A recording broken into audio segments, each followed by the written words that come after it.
thank the Lord for this time and thank Him for giving us a chance to come together to worship together in this place, and thank Him for helping us through the week and as we're trying to live this life to honor and please Him.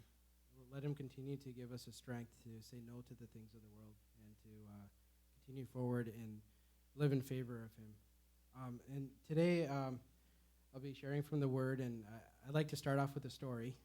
There was a little boy. He was afraid of the dark, and he was so afraid.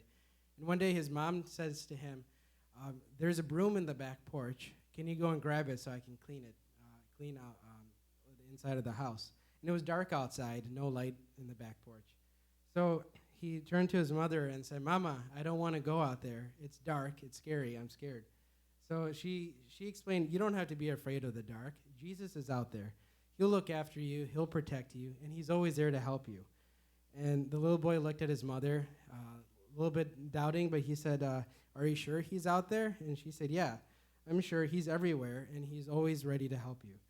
So the boy thinks about it for a minute. He goes up to the door and cracks it open a little and looks out, and he calls out, Jesus, if you're out there, would you please hand me the broom? So I guess in light of the time of year that it is, today I'd like to talk about Halloween. And I guess the thing I like to start with is like how fear sells. And if you look at it everywhere, they're making money off of people and their fear and frightening them. So a recent survey among teens showed that more of them know who Freddy Krueger is than they know who Abraham Lincoln is. And a couple of decades ago, Halloween was supposed to be like a fun-filled night where they're collecting candies and all kinds of things. But then nowadays, there's more vandalism and more theft and more damage going on in this world during this night. And razor blades and needles are all stuffed in the candies, and there's hallucinogens put into the candies and things like that are going on a lot more prevalent in these days. So it's not like a scary night that it used to be, but it's actually a really frightening night now. And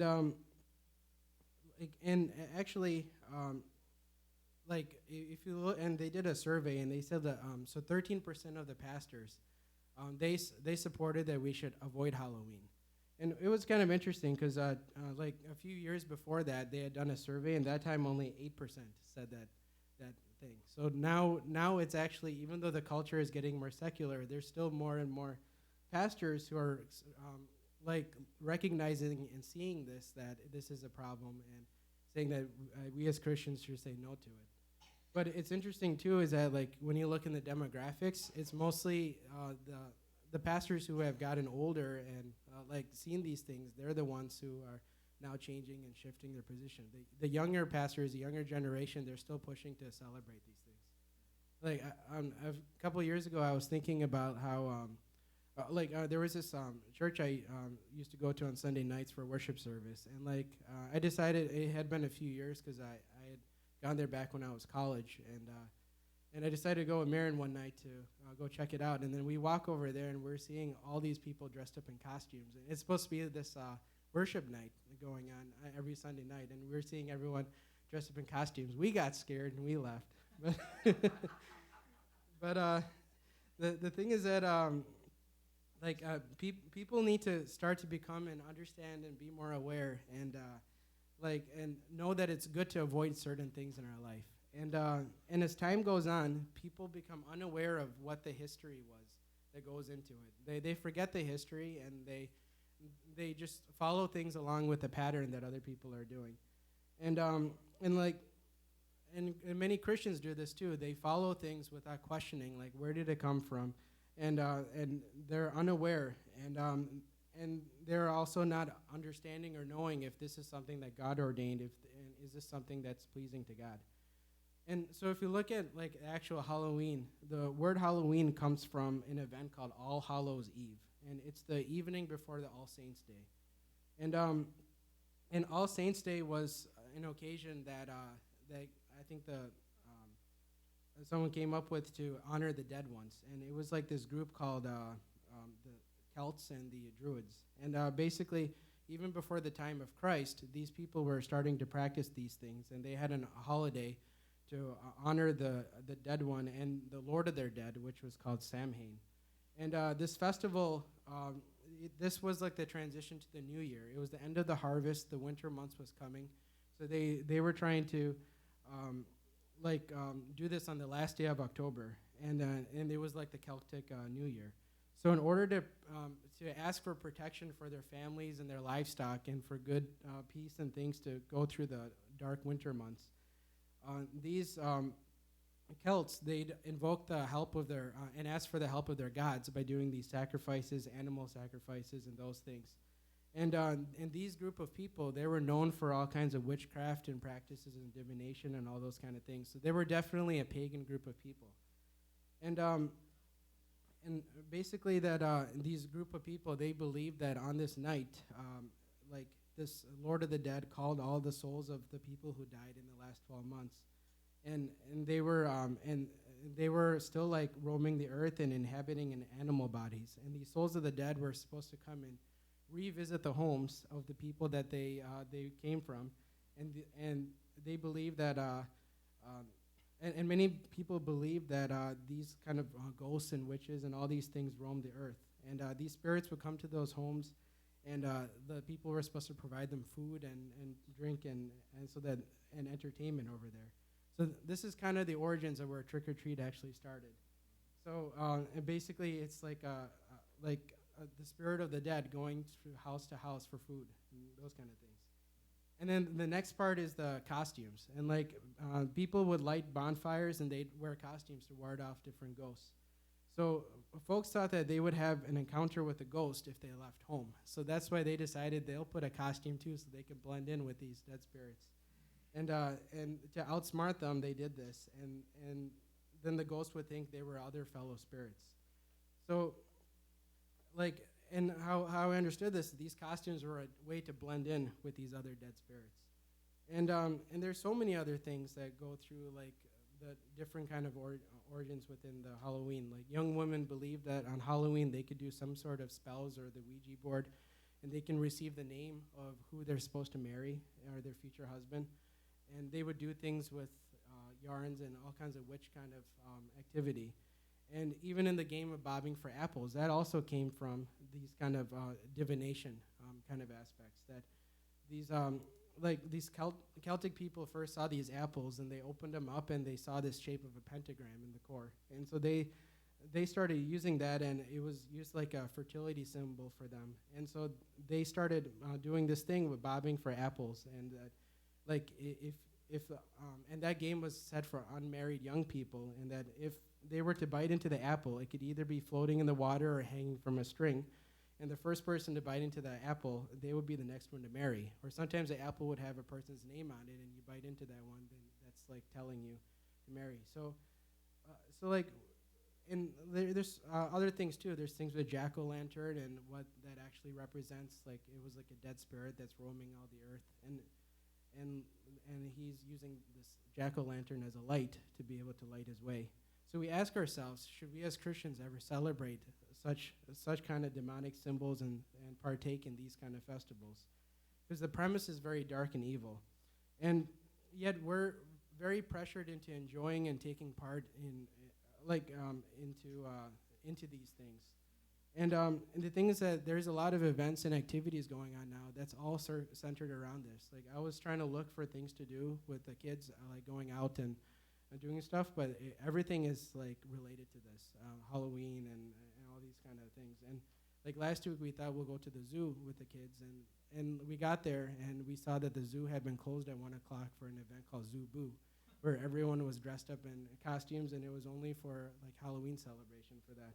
And like people were dressed up in different costumes, and other people are dressed up as animals to go see live animals. So every side we see this push to follow the customs and the traditions that are going on in this world.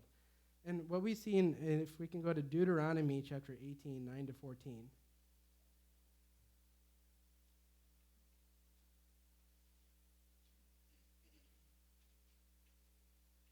It says, "When thou art come into the land which the Lord thy God giveth thee, Thou shalt not learn to do after the abominations of those nations. There shall not be found among you anyone that maketh his son or his daughter to pass through the fire, or that useth divination, or an observer of times, or an enchanter, or a witch, or a charmer, or a consulter with familiar spirits, or a wizard, or a necromancer. For all that do these things are an abomination unto the Lord. And because of these abominations, the Lord thy God does drive them out from before thee. Thou shalt be perfect with the Lord thy God, for these nations which thou shalt possess hearkened unto observers of times and unto diviners. But as for thee, the Lord thy God has not suffered thee so to do. So we see over here all these different activities that people were doing in this land before the Israelites went to conquer the land. And it's saying that, and Moses is saying over here all the religious practices that are prohibited from, well, actually God is saying that this is all the prohibited practices that you're not supposed to do.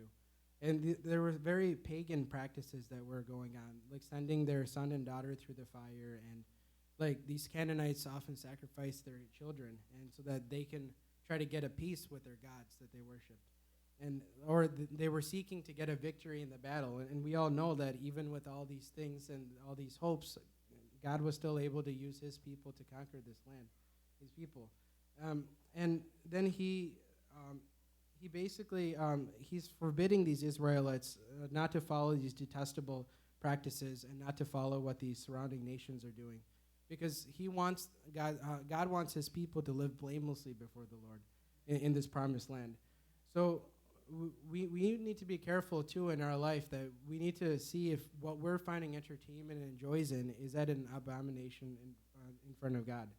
And God wants us to be careful not to follow what other people are doing, and to follow what other people think is okay. Because many times we see other people doing different things, and sometimes we don't know any better. We don't have that understanding or the true meaning behind it, and so we kind of follow along mindlessly. And a lot of these practices that these people were doing in this land, the Canaanites, like, it was basically so that they can live in denial of the reality of what was going on. Like, they can try to make their own like situations and create their and they were thinking they can just avoid the reality of different situations, or it caused people to come under the dominion of Satan and to go into service to Satan with all this witchcraft and all these kind of things. And the thing is that Jesus believed in the devil, demons, and evil spirits. But the outcome of his encounter with demonic powers is summed up in Colossians chapter 2, verse 15. It says, "And having spoiled principalities and powers, He made a show of them openly, triumphing over them in it." So Jesus had the victory, and there's victory in Jesus. So this day is not for us to go and embrace those spoiled powers and principalities that Jesus already overcame, and Jesus has a victory over. And it's not for us to enjoy and reminisce on those powers, and like through enjoyment in haunted movies and haunted houses and the evil things that are going on. And the thing is that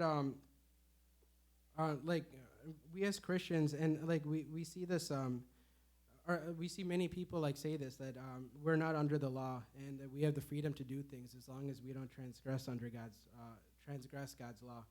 But we should look at if what Halloween represents breaks the laws of God. And we see that Halloween is full of witches and black cats. It's a symbol of darkness and spells and potions and all kinds of things. Movies are full of this. Halloween decoration is full of this. My favorite store, Aldi, I like to go to for grocery shopping. I shop for food and other non-Aldi items, and now one section is full of this stuff. And Halloween packaged candy, everything. And there's like a certain embracing that the society is doing around witches and all these magic arts and all these kind of things, these dark things. And people see these things. They want to partake in these things. They think there's a power in it. And so how many people dress up like witches and they're not actual witches, but they dress up like witches for Halloween. So it's all very satanic in nature. And as we go through the Old Testament, we know that what God what God required of His people. He said in Exodus 22, verse 18, thou shalt not suffer a witch to live. In Leviticus 20, verse 6, it says, and the soul that turneth after such as have familiar spirits and after wizards to go a whoring after them, I will even set my face against that soul and will cut him off from among his people. So we can see how much against God was against all these things. And this is why when Saul, he became king, he was killing off all the witches and all the mediums. He was following after God at one time. He knew what God's law was, and he was enforcing God's law among God's people. And God's instructions were very clear in all this matter. And so that's why it's the biggest shame at the end of his life. He went back on what he once stood for obedience to God, and he went to those very things that he once despised and got rid of. And we also, if we look at that whole situation, we can see that Saul was very desperate. And we see that if we look at the situation, Saul is at the brink of this war. Samuel had already died, so he was not going to get any kind of word of the Lord from him. Saul had already gotten rid of all the mediums and the witches in the land, so it was already going to be hard enough to find someone. And then the Philistines were all gathered and encamped in that place. And Saul is seeing this big army, and his heart is trembling, and he's afraid. And lastly, he's calling on God, and God isn't answering him. So he's very desperate in this situation. If we were in this situation, we would say this is the most desperate. And desperate times makes people call for desperate measures. But God has certain principles that we should never go past. Even when the going gets tough, we cannot compromise with what God's laws and God's calling is. And we notice that too in our own lives. Like when people get desperate about different things, they lose that good judgment about things. And we're always told to be sober and be vigilant. And that's why we are to be always like well prepared and try to have and do things with a sound judgment, even though how desperate situations and things get, so that we're always honoring God in our actions. And so this day before the battle, Saul becomes fearful and desperate, and instead of true repentance, once again he turns away from God, and this time essentially he's going to Satan for an answer. And if we look at the conclusion of Saul's deed, what actually benefited him? He didn't come away with anything profitable from that whole encounter. And actually, he was actually disheartened by what he heard. He couldn't even eat after that. So, if we go back to this Deuteronomy chapter 18 we were reading, 10 to 12, it says, there shall not be found among you anyone that makes his son or his daughter to pass through the fire, or that uses divination, or an observer of times, or an enchanter, or a witch, or a charmer, or a consulter with the familiar spirits, or a wizard, or a necromancer. For all that do these things are an abomination unto the Lord. And because of these abominations, the Lord thy God does drive them out from before thee. Thou shalt be perfect with the Lord thy God. For these nations which thou shalt possess hearken unto observers of times and unto diviners. But as for thee, the Lord thy God has not suffered thee so to do. So we see over here that it's because of these abominations the Lord is driving these people out of the land. And he says these practices are a reason I'm sending the Israelites to dispossess these people. And so we don't want to practice any kind of customs and things that that's going to bring God's wrath and destruction. So and I'm confident that none of us are looking to get into the occult and sorcery, but I want us to understand how much God hates all these things. And the word's just detestable, and that's something that we translate as abomination. And it's something that's repulsive in front of such a holy God. And it refers to something that God doesn't approve. And so every detestable thing God prohibited. And that can mean, and that means that all the behaviors of Israel, God expected that he would approve all those behaviors and everything the Israelites did. And that would be behaviors that were beneficial to the people of Israel and their communities. So, like sorcery, it comes from this Greek word pharmakeia, and we derive the words pharmacy and pharmaceutical. And these diviners and enchanters, they always employed drugs and other potions to put on their clients to try to get them in the spirit, or their magic would work. And the drugs would stand for sorcery for all kinds. And that's the reason that and that's also the reason drug use is a big part of the celebration for many people celebrating Halloween. So the Bible's teaching on this thing is consistent. The spiritism, the occult, it's all a form of idolatry and a spiritual prostitution. And its end is separation from God and eventual destruction. And that's why, as a church, we're always against recreational drug use and those kind of things, because it's taking part in a spiritual activity that's not from God. And so we're called to always be sober and vigilant as a people. And and there's and so in the same way, we should also understand why it's bad to celebrate such a thing that represents darkness and wickedness and witches and sorcery on one day of the year, because these things all represent that abomination, things that are an abomination to God. And we see that through Scripture, we always see that Israel, they were called to act differently. And why is that? Because they were chosen by God, and they were to be his own treasured possession and to be a priestly nation for God. And they were also to show other nations how is the better way. And so God is still expecting and calling us to that same calling, that we are his people. So if we are to blend in and accept certain things in the world's traditions and pagan traditions, how are we being set apart? And then he told, like the Israelites, they were set apart for God's service. They were to be devoted to God and God alone. So they were not to imitate or listen to anyone or obey anyone who practiced magic and divination to get what they wanted. And their lives were to be wholly dedicated to God. So, people always claim that we're not under the law; these things don't apply. But we don't see Jesus teaching in the New Testament these things are that these things are permitted for Christians. We actually see in Acts chapter 19, verse 19, it said that many of them who also used curious arts and brought their books together and burned them before all men, and they counted the price of them and founded 50,000 pieces of silver. So what we see is that these people are leaving all these things and they're turning to God and towards God. So what was once an abomination before God, it's not less of an abomination for God nowadays. It's still an abomination for God. And we see people like Simon the sorcerer, that he turns away from all these things and he turns to God. And even though he was turning with the wrong motive and he later got rebuked for it, but we see him turning away. We see Elymas, a sorcerer, I think Bar Jesus is his other name, and he was blinded and rebuked as a child of the devil. And we can see here that God has never sided with these things, nor has he ever wanted his people or the church to find entertainment in all these things. And what Paul teaches us in Ephesians chapter 5, verse 11, if someone could please read that.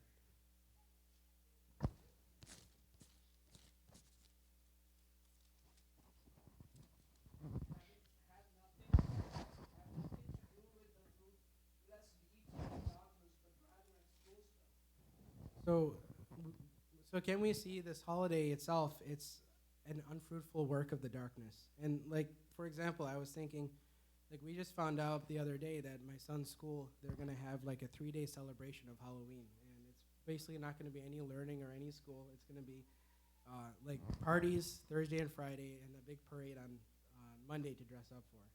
So I was thinking, maybe should I send him to school or so that he can see why we're not letting him dress up and do these things, and he can know that he has to be set apart. I mean, that's the way I learned growing up. I went to these things and I knew that I couldn't partake in these things. Or do we not send him because it's such a bad environment? And the thing is that these pressures are constantly there for children, and it's also going to be there for us as adults, even socially and everything. Whether it be Halloween or be anything else, that pressures that are to try to take us away from God, to focus on other things and find entertainment in things that God is not pleased with. And there was this the guy who founded the Church of Satan.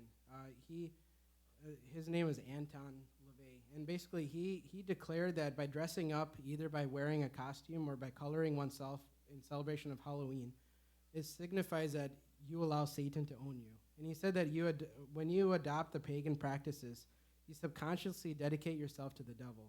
And he really took joy in seeing that Christians take a part of this tradition. And he was saying, I'm glad that Christian parents let their children worship the devil at least one night out of the year. Welcome to Halloween. And so, I mean, we don't need to take the words of this guy as like, and this, who started this treacherous group as gospel or like be scared by it, but we need to see the intentions and the thoughts that are coming behind this and the planning going on like by the devil and his followers. And there was a guy who was a former Satanist. He came to find God, and he's also like sharing all these things that, and he was saying that when you dress up even as an angel or mermaid for Halloween, you're giving up the devil's legal rights to change your identity. So these are coming from the testimony of people that was in these things and was practicing in these things, and they came out of it and they found Christ. So we already know that the devil is out and about, prowling like a lion, trying to devour someone. So how much more would that be happening on a day that's centered around him to glorify him, and that's worshiping him in his darkness? And people like blindly walk into that trap and freely towards him with that. And like another thing I was kind of like just kind of thinking about. So like, and we know like when we go somewhere like a game or a concert or something like that, we in a group of people we'll always see people dressed up in a U of M jersey or a MSU jersey or wearing some swag that shows U of M or MSU. So people are pledging their allegiance to one team or the other. And even though they may not know much about the team or the individuals who are playing for the team, they know that they have a preference for one or the other. And like I'm like one of those people. I'd probably wear one of those things without knowing much about the sports team because I don't follow sports. I followed the Pistons back in 2004 when they were in the finals against Lakers, and then I watched a few Red Wings games live, but more than that, I don't go, like, I don't follow any of that. And like, I would always be asked, like growing up, like in school and stuff, like, who do you like, U of M or MSU? And I never had an answer, so I had to come up with an answer. So I looked and I saw, well, U of M's a good school, so I'd go with that. I also like blue and gold; they're my favorite colors. But many people like this, they identify supporting one team or the other by the swag they wear, but they may not fully know what they're actually like supporting. Now, let's compare the same thing to Halloween. There's many props and many symbols that are out there. They're satanic in nature. Symbols of darkness, witches, occult, and dressing up like goblins, witches, and all zombies, all kinds of things. And people are decorating their houses and their car with that. Like basically what they're giving that message is that they support that. They're supporting all these things. And even though they're not knowledgeable of the depth of that, what that represents, like they're communicating that message to the world, to their neighbors, and to the devil and to God. So what's hysterical about this is that people are trying to ward off ghosts and with costumes and protecting themselves. Like that's what the whole idea of it is. But this is all giving other opportunities to the devil to take advantage. And Christians and people who are not Christians, who don't know any better, they're imitating these dead spirits or look-alike dead spirits to blend in on this night, going house to candy. And I see churches doing like many things like trunk or treat and promoting, to try to promote a level of safety on this evil night. And I personally don't think that makes it any better. And I was reading about this guy who gave, on an interview, he said, Halloween is the most diabolical, demonic holiday. He explains Christians should not be deceived when celebrating Halloween alternatives. Like, why would he pick a day, October 31st, and then you're going to call it Harvest? You're going to dress up, you're going to dress people up, you're going to bring candy, so what's the difference between that and Halloween? And, like, because if you think about it, you don't see any Satanists saying that we're going to come into Good Friday and we're going to hang out with all the Christians tonight and call it a different name. We don't see that. So, like, with the origins of this holiday, like the Celtic people believed that during this festival, these spirits were all walking on the earth. And later, the Catholics decided to change this a little bit and to introduce an All Souls Day, which goes until November 2nd. And they also kind of believed in the living coming into the contact with the dead around the same time of year. And so they kind of made it this thing so that you can remember all the dead people and like you can give honor to them and those things. And so like, and during that time when they started this, the poor would visit the houses of wealthier families and they would receive some pastries or what they call soul cakes in exchange for a promise to pray for the family's dead relatives. And eventually, these kind of festivities evolved into people dressing and singing songs in exchange for treats. So this is all getting back to the abominations that, the things that God called as an abomination. So even from the roots of praying to the dead and coming in contact with the dead, it all deals with necromancy, which God prohibited. And why the Catholics invented and created all these things, I don't understand. But we know in the scripture these things are wrong. And more than that, all the decorations and the things people embrace, they're embracing the devil and his darkness. And we know, we can read in scripture in 1 Corinthians chapter 10, verse 21. If someone could please read that. 1 Corinthians 10, verse 21. You cannot drink the cup of the Lord and the cup of the demons too. You cannot have a part in both the Lord's table and the table of demons. So we see over here a word kanat. This word kanat, it's in the Greek. There's actually 3 different parts of meaning to this word, and it when we add it together, it's a very strong word with a lot of depth. It's a word that you don't find in English language. First, this word kanat, it's a logical kanat. So that means the 2 possibilities, they logically exclude each other. And the second meaning is that, or the second part of that meaning is that it's an empirical kanat. That means that something will be destroyed if you try to do both. They're total opposites. You'll destroy something in the process. And the third, it's an institutional kanat. So that means Christians cannot and still be counted as Christians. So what we're seeing here is that this is impossible. It's impossible to do both. So we need to look at this and ask ourselves, are we taking, are we saying it's okay to take part in something that's demonic? Because compared to other holidays, this one is actually embracing everything of the devil. And so the origins of Halloween is evil, but it promotes much worse. It promotes darkness, fear, and death. But that's the total opposite of what we as Christians are called to. We're not called to darkness, fear, and death. Christians are the light of the world. We promote faith and we promote life. So how can we, in good conscience, celebrate something that brings this death, darkness, and fear? And I'd like to kind of look at what in 1 Timothy 1 verse 7, what we see is, "For God hath not given us the spirit of fear, but of power and of love and of sound mind."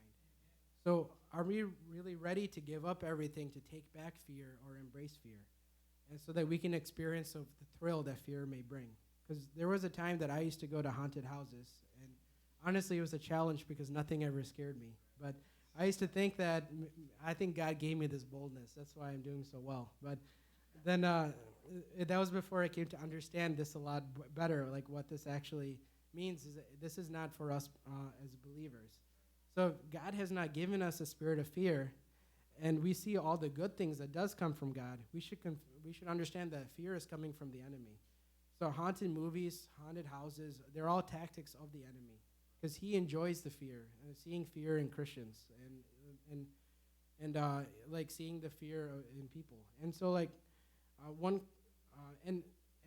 Christian author, I think it was Max Lucado, he once said this: the Gospels lists about 125 different imperatives from Christ. And out of those, 21 urge us not to be afraid or not fear or to have courage or to take heart or to be of good cheer. The second most common command is to love God and neighbor, and that appears on 8 occasions. So if quantity is any kind of indicator, Jesus takes our fear very seriously. And so that's, and the one statement he made more than this is, don't be afraid. And let's look at one of those times. In Matthew chapter 14, verse 25 to 27.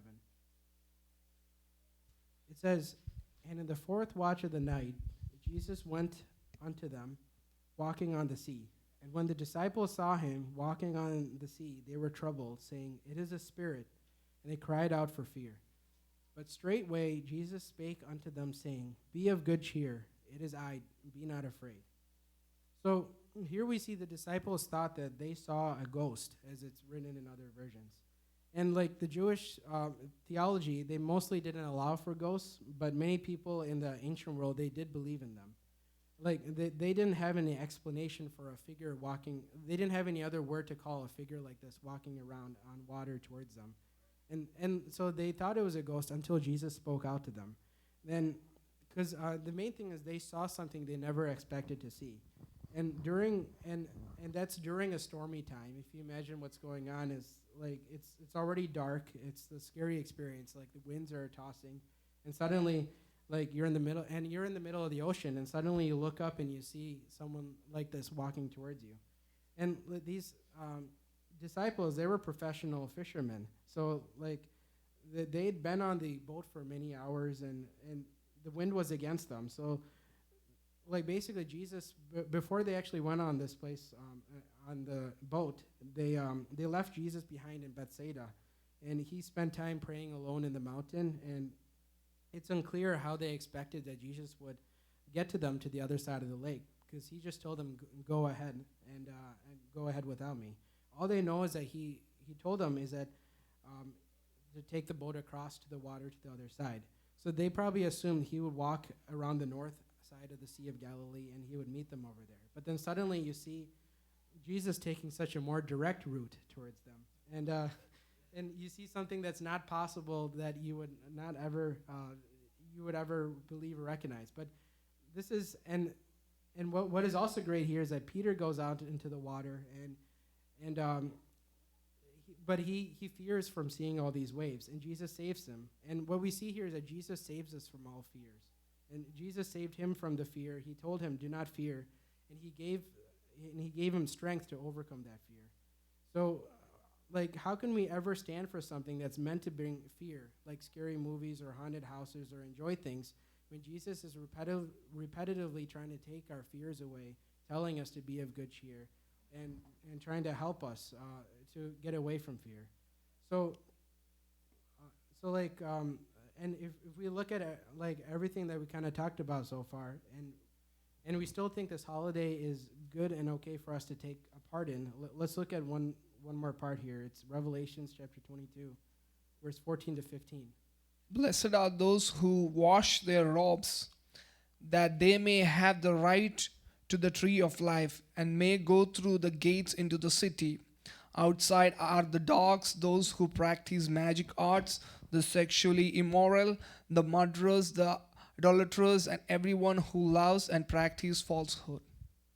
So we see over here right at the beginning that those who do his commandments, those people are blessed, and they have the right to have to enter the gates into the city. But there's also a group of people who are not permitted to do so, and we can see that those people who are not permitted to do so, they're taking part in evil kind of practices and evil things like murder, sorcery, etc. And so Halloween is a day that embraces sorcery and these things, and many murders happen on that day too. But what's astounding is, do we ever have a day of the year we celebrate murderers, or we celebrate sexually immoral? I mean, there are days that we like Pride Month, but the Remnant Church doesn't celebrate that. We say no for that.